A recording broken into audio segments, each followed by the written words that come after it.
Well, hey everyone, I'm still Greg, and I know it's been far too long again since my last YouTube upload. Actually started today's project about a week before Christmas, which is now, what, 5 or 6 weeks ago. Just a simple jig to use with a set of metal letter stamps to keep the letters, evenly spaced and lined up as you go across a row. I figured it would take me just a couple of days to make it good enough so I could use it to make a small little stocking stuffer Christmas present for my wife. Obviously, I missed the deadline there. Life comes up. Life throws you things. Apart from that little gift I was going to make her, I wanted to make the jig as flexible as possible so I could use it with future projects around the shop here. One place it would have really come in handy is with my belt grinder that I made some time ago as I was stamping the degree markers on the platen frame, the 15, 22 and a half, 45, whatever stamps on that platen frame. I was pretty embarrassed by how poorly aligned and inconsistently spaced they were. This jig would have saved me a lot of hassle there, made it a whole lot prettier. Anyway, as I said, life keeps keeping me out of the shop days and weeks at a time, and it's frustrating sometimes, but I have to realize that this YouTube channel is really just a hobby, and machining's a hobby, and the other things will take priority. So anyway, it is finally finished, and I've incorporated several extras that I hadn't originally planned. I'll demonstrate it at the end of this video, making that little gift for my wife. You might recall that Quinn made a fairly similar letter stamping jig about 2 years ago on her Blondie Hacks channel, and I'll link it below.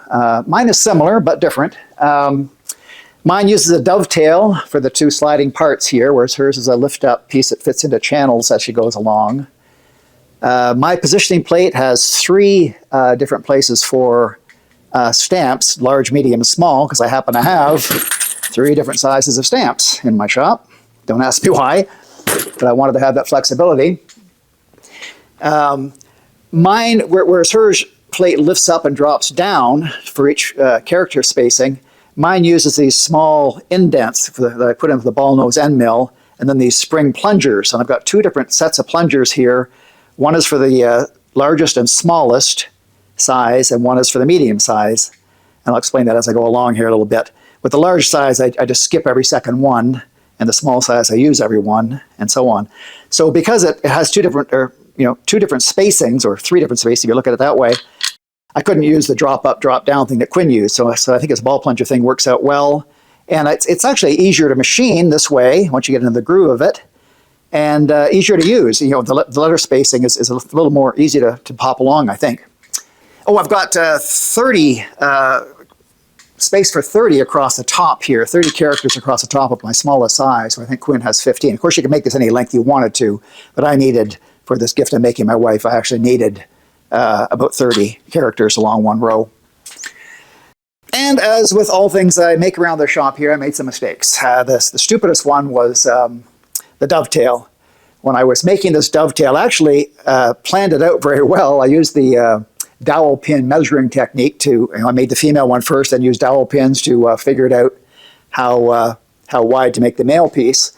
It doesn't have to be that precise for this particular usage, but it has to be fairly good to keep the, the line spacing nicely, the line verticalness. This is probably my 4th dovetail project, and I'm getting better and better at them. And this time I was going to nail it with this dowel measuring technique, but I screwed up. As I was subtracting the dovetail mill radius from my DRO positions, I dropped the 1. Forgot to carry the 1, whatever it was. Ended up 10 thou undersize, because it's 10 thou from the center line, 10 thou on each side, 20 thou extra slop in the piece. So rather than remake the male dovetail piece, I decided instead to use it as a learning opportunity. So in my prior video, I showed me making a fixture plate, an angle plate, so that I could make a gib out of a small piece of metal. I could hold a gib in that little fixture plate and angle it up at the 30 degrees it needed to cut the gib piece. And then in this video, I'm actually going to integrate that gib into the dovetail with the adjustment screws. And with the gib in place, then of course I can take up the slop, and now this is nice and tight as I want it to be, and still slides freely as well. Frankly, now that I've made this gib and I see how relatively easy it is to make a gib and do it this way, I'll make all my dovetails in future like this, planning for a gib from the outset. because it just makes the machining of the dovetail that much easier. You don't have to be so precise You know a gib's going to come in there later, so you can make a little sloppy fit on the dovetail and then let the gib take up the slack. The video for this stuff, hours and hours and hours of machining this thing, including the mistakes and so on. And as I started, string it all together and starting to cut it up, I realized it's all the same stuff over and over again. You cut off a piece of metal in the bandsaw, you square it up in the mill, you do some edge finding, some center finding, you cut some features in it. That's the only unique thing, I suppose, is the features you're cutting. But it's either, in this case, it's dovetail or indents or drilling and tapping, simple operations. And unless you have, beautiful videography or something like, ClickSpring does, it can get pretty boring seeing the same sort of thing over and over again. So I'm not going to show you all the detail of all that machining. I'm just going to show you some highlights and where I made some mistakes and where I might do things differently, but not all the nitty-gritty detail of all the stuff you've seen over and over again. I'll fast forward through most of the machining operations, get to the demo at the end. So here are all the parts laid out. And as you can see, each part on its own is a fairly simple piece. You could probably figure out how the machining operation is required to make each of these things. So again, I'm not going to go into all the detail and show you all that milling, just the highlights. And again, at the end of the video, I'm going to use the jig to stamp some aluminum and some mild steel and some stainless steel as I make the little gift for my wife. All right, enough of that introduction, long introduction. Let's get going with the highlights. So I started making the base of the jig from a leftover piece of 3/4 inch A36 steel for my belt grinder project. As promised, I've skipped over the cutting and squaring, and here I'm just edge finding and using a roughing end mill to carve out the bulk of material for the dovetail.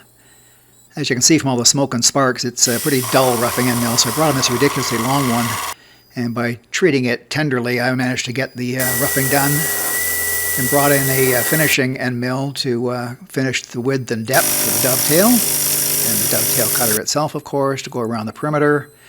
I did this in 2 passes to keep the cutting forces light. So I've got a nice dovetail now. Then I used this dowel pin method with an adjustable parallel to hold the 2 dowel pins against the faces of the female dovetail so I could measure it. Then I can use those dimensions when cutting the male dovetail later. Now I need a slot in the bottom of this part to accommodate my largest punch. So I start with chain milling, using the DRO function, do every second hole on the way up and every second hole on the way back to keep the drill straight. And back with a small end mill to bring that out to the, again, width of my largest punch.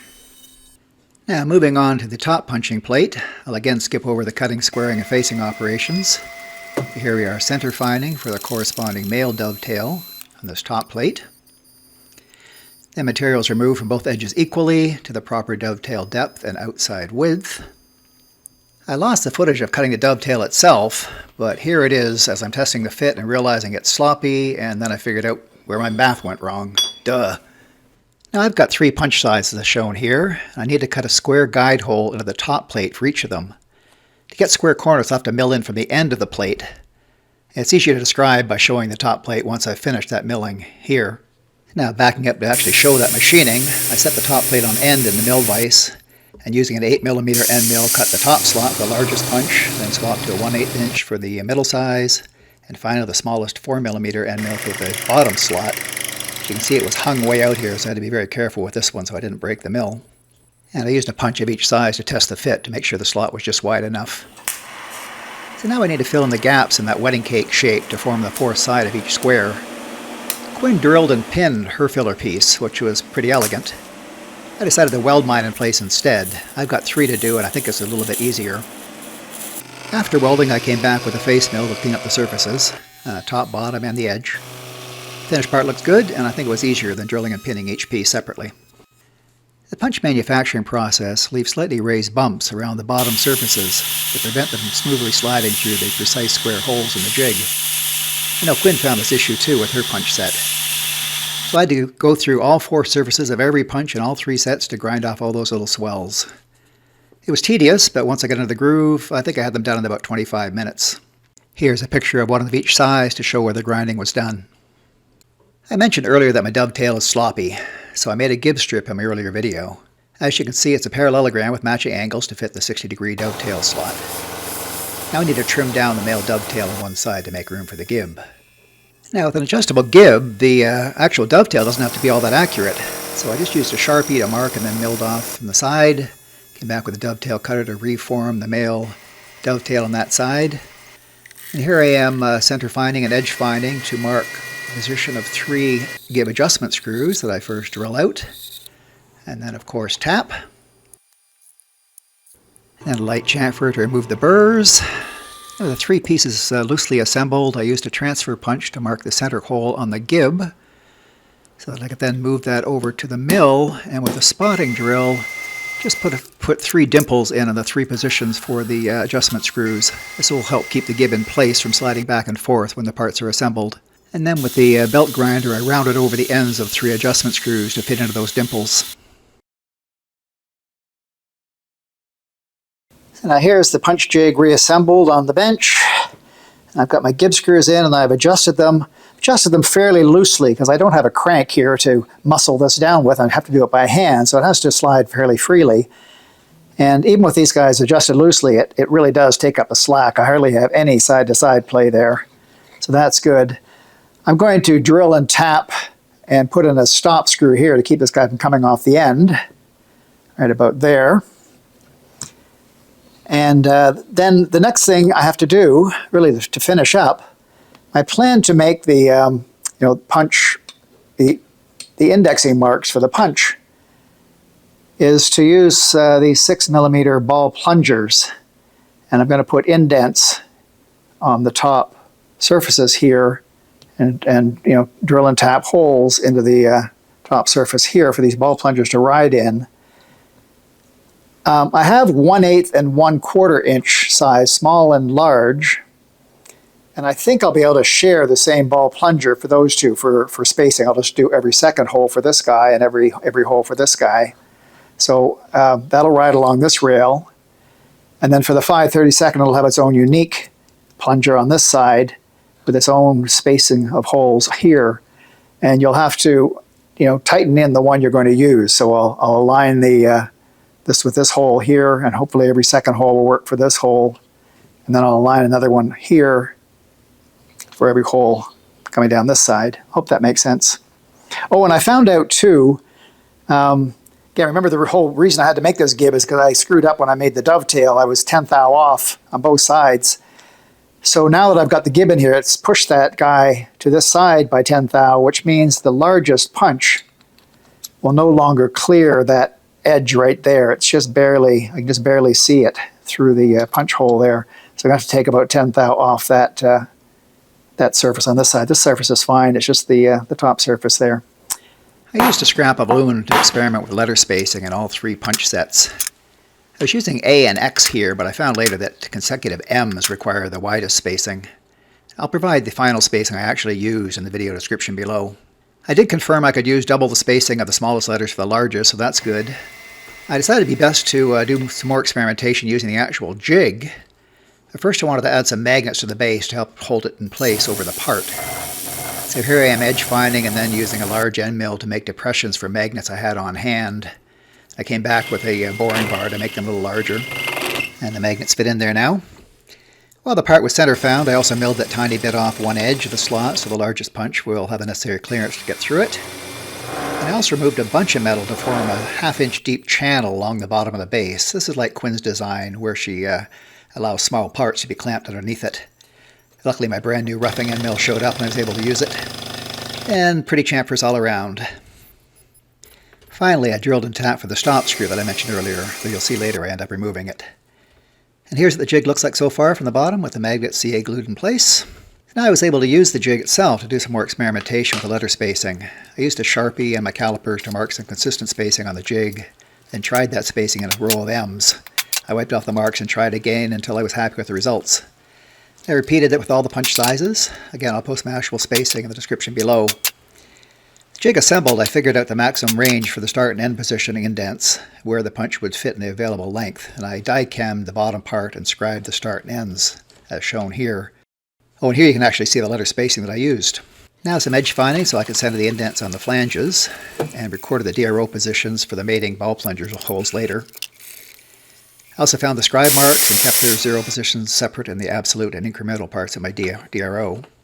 I set up the DRO for a linear hole pattern of the appropriate spacing and used a small 1/8 inch ball nose end mill to mill the depressions. I'd experimented on a scrap earlier and found that 30 thou depth worked well with these plungers, so I zeroed the quill DRO and made them all 30 thou consistently. So we got a bunch of indents. Now I need to add the ball plungers that'll use those indents for the consistent character spacing. For the top punch piece in the vise, I start with edge finding, of course. I want to position the plungers over the corresponding punch size, so I use my wiggler to find the centers of the large and medium punch holes. Remember, the smallest and largest will share the same ball plunger. Then I drilled and tapped the two holes for the ball plungers, simple enough, and finished as usual by chamfering them. I ordered the ball plungers extra long on purpose so I could put little levers in them. So here I am center finding and spot drilling and drilling them out so I can add these 2mm drill rods to form little levers so I can hand tighten them rather than using a tool. Quite handy that way. I blued the parts and reassembled it. So now let's use the jig with the first stamping test in aluminum. I'll hold down the aluminum with two-sided tape, but I'm just relying on the magnets to hold the jig in place. Now, to cut to the chase here, it wasn't very successful. The letters were evenly spaced horizontally, but the jig shifted a little bit vertically with all the hammering. The magnets just aren't strong enough to hold it. So at this point I decided to make some little wings to the ends of the jig that allow me to clamp it down. I recorded the footage for making these, but as you can see they're very simple, so I'll just get on with showing them in use. Okay, I've got my wings blued and oiled and attached to my frame here. The magnets still work, but now I can clamp things down here. I also drilled a couple of holes in these wings just in case I want to screw this down sometime. I'm not going to this time, I'm just going to clamp it. Found this scrap of, I guess, 1/2 inch steel in my scrap bin there, and I just stuck it down with some two-sided tape, some VHB tape to this steel plate here to give me something to punch against. So I'm going to line this jig up on that line. Oh, I drew a horizontal line there where I'm going to start my letters. Line this up.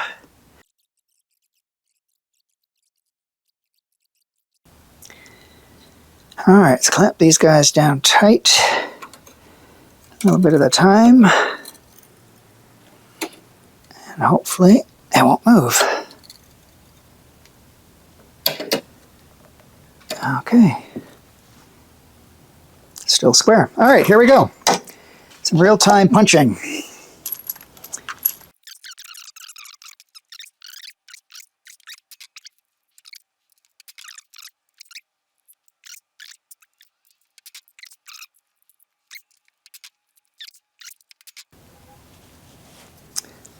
Oh, did it shift? Something has shifted here, darn it. So now I'm fully appreciating just how hard it is to keep the jig from slipping with the force of all those hammer blows, even when it's clamped down. I could try to be more careful with the hammering, or maybe I could add some two-sided tape under the wings. Or I can absolutely prevent the jig from moving by making a base plate for it to screw down onto, and that's what I'm going to do. The base will also hold the part being stamped, so they'll move in unison if they move at all. So here the base plate's just a simple hunk of 1/2 inch steel. I've skipped over the squaring and facing, and I'm tapping 6 holes to provide 2 different positions for the jig to screw down onto. The holes are drilled and tapped all the way through, so there's another 2 positions on the other side, so 4 in total. I'm going to dedicate one of the 4 positions to hold a stainless steel blank. You'll see why in a few minutes. And I want to stamp 2 rows of characters onto these blanks. So here I am adding another set of holes slightly above the others, so I'll have a top and a bottom row positions of this clamp down. It was tricky to calculate the DRO positions for all these holes and slots. Here's the paper that I used for the calculations, and I doubled and triple checked everything before cutting metal this time, and it worked out perfectly. Then I carved a shallow slot to hold the stainless steel blank. The slot's just a hair shallower than the thickness of the blank, so screwing down the jig on top of it will also clamp the blank securely down. I don't need the stop screw anymore because the wing provides a good stop. Removing the screw lets the top plate slide a little more to the left, and I was able to sneak in 5 more indents for the smallest size punch in the top row there. And that's a good thing because I thought I only needed 24 characters in a row, but hadn't accounted for the blank between the words for readability. I actually need 29 positions, and now I've got 31, so that's good. I carved some lines into the top piece as a reminder for which of the 2 ball plungers is used for each punch size. And I also stamped like an X2 there to remind me of that only every second hole is used for the largest punch size. And finally, I swapped out the cheap fridge magnets with some much stronger neodymium ones, which are screwed rather than glued in place. Okay, let's put this thing back together and give it a test. Start by sliding the two dovetail pieces together, of course, top and bottom. Slide in the gib, and then put in the 3 adjustment screws with the lock nuts. Tighten them up just snug but not tight, just so the part will still slide freely without any side play. And then tighten down the lock nuts so they stay in place. And attaching those clamp down wings on each end, 4mm screws. And then screwing in the 2 ball plungers into position and giving a little test of the detents, make sure everything's clicking properly. With the jig set in position on the base plate, not yet screwed down, I used a Sharpie to mark the character center point, and this let me align the steel blank to that line.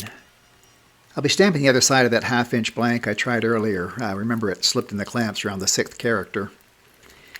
I used 2-sided tape to hold it down to the base plate, then screwed the jig down on top of it, which further clamped it from slipping. This bench is just a couple of cheap Harbor Freight welding tables with a piece of 1/4-inch ply on top, so I brought this heavy 1/2-inch plate to give it a firm base for the jig to sit on top of for punching. And then I selected the letters to be stamped in turn and got on with it. Remember to use only every second hole for the largest punch size. And when all 9 characters were stamped, I unscrewed the jig from the base plate, and here you see the result. Looks pretty good, I think, except I didn't realize the letter S isn't symmetrical, so it's important to orient it right side up. And letter I doesn't need to move much metal, so should be hit a little softer with a hammer. And with that small victory, I'll get on with making the gift. Here's a stainless steel blank I'll be stamping. I bought an 8-pack of these from Amazon, I'll link them below. The purpose of the strip, and the original purpose of the stamping jig, is to safely store my wife's seed words for her crypto holdings. She only has a small amount of crypto, but I thought this would make a nice stocking stuffer Christmas gift. Of course, I missed that deadline, so now it's a Valentine's Day gift. A set of crypto seed words can either be 12 or 24 words. They come from a dictionary of 2,048 words, each 3 or 4 characters, and they must be kept in order. Most people are fine with the 12 words because that gives something like 10 to the 33rd combinations, which is a crazy big number.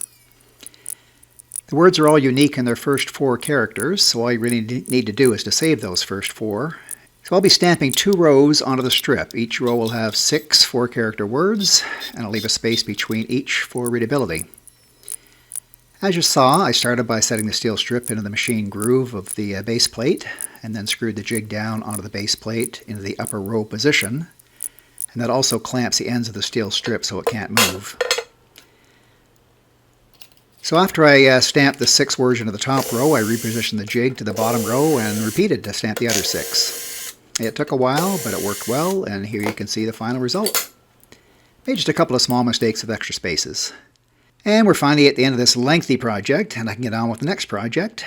And as always, thanks for watching. I hope you join me again soon. Bye for now.